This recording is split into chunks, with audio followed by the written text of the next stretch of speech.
Je suis ravie pour ce troisième numéro de la bonne nouvelle écolo qu'on fait chez Marseille Vert avec les films Imagine demain, de recevoir une grande actrice. Elle a joué dans de nombreuses pièces, dans des films, cinéma, télé. Ici à Marseille, elle est très connue parce qu'elle a joué pas mal de temps dans Plus belle la vie. Et puis elle est passée à la réalisation. Elle vient de faire un troisième film. C'est pour ça qu'on est là. Donc bonjour Hélène Médig. Bonjour Agnès. Donc c'est aujourd'hui ta bonne nouvelle. Je te laisse l'annoncer. Notre film sort en salle le 11 avril. On a 20 ans pour changer le monde. On a 20 ans donc pour changer le monde. Alors de quoi s'agit-il exactement dans ce film? Il s'agit de la transition de notre système agricole. Voilà. J'ai filmé en fait Maxime de Rostolan et ses collaborateurs de l'association Ferme d'Avenir qui tentent d'actionner la transition sur tous les fronts. Et donc j'ai décidé de les filmer pendant un an.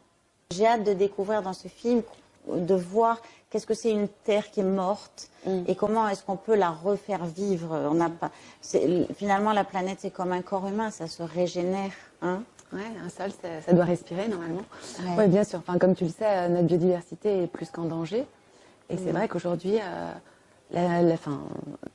tu vas comprendre dans mon film pourquoi déjà on a industrialisé l'agriculture et tu vas peut-être découvrir, à moins que tu le saches déjà, que c'est pas pour de bonnes raisons du tout. Oui, je m'en doute. Et qu'aujourd'hui, quoi qu'il arrive, cette agriculture, enfin ce système-là est à bout de souffle. Et donc c'est déjà une première raison. L'état de nos sols, qui est donc en grande partie dégradé, comme c'est dit dans le film, nos sols sont à 60% morts. Et puis cette agriculture chimique, elle fonctionne plus. De toute façon, les agriculteurs vont très mal. Ils gagnent 350 € par mois. Oui, ça fait. Il y a un suicide tous les 3 jours. Et en plus, ça détruit notre santé, notre biodiversité. Mais ce qui m'a vraiment inspirée au sein de Ferme d'Avenir, c'est qu'ils tentent de relier les mondes. Voilà. Et ça, pour moi, c'est à la fois une valeur universelle. Et puis aussi, j'ai eu besoin de filmer des gens qui font, qui n'attendent plus que les pouvoirs publics décident de prendre leurs responsabilités. Mais eux, ils y vont sur tous les fronts, donc sur la formation, sur la production, sur l'influence, grâce à un plaidoyer qui a été rédigé par le comité scientifique de Ferme d'Avenir et qui propose des lois qui vont, certaines d'entre elles, être adoptées à l'Assemblée. En tout cas, je le souhaite. Puis, comme le dit Nicolas Hulot dans mon film, c'est qu'on s'est désynchronisé de la nature, mais aussi de certaines valeurs essentielles.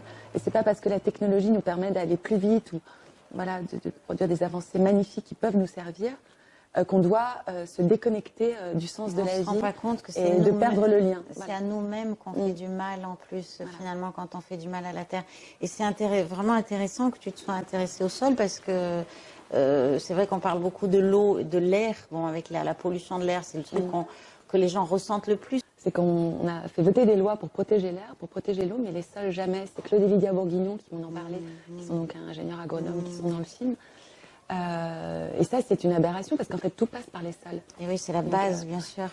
Et pour terminer, comment tu as eu cette idée merveilleuse de t'intéresser à ce projet, de faire ce film? J'ai lu que tu avais lu un article sur Maxime. Non, en fait, j'ai découvert l'association, son existence, grâce à un article dans Le Monde. Tout simplement. Donc, je me réjouis d'avoir lu Le Monde ce jour-là. Oui, c'est ça.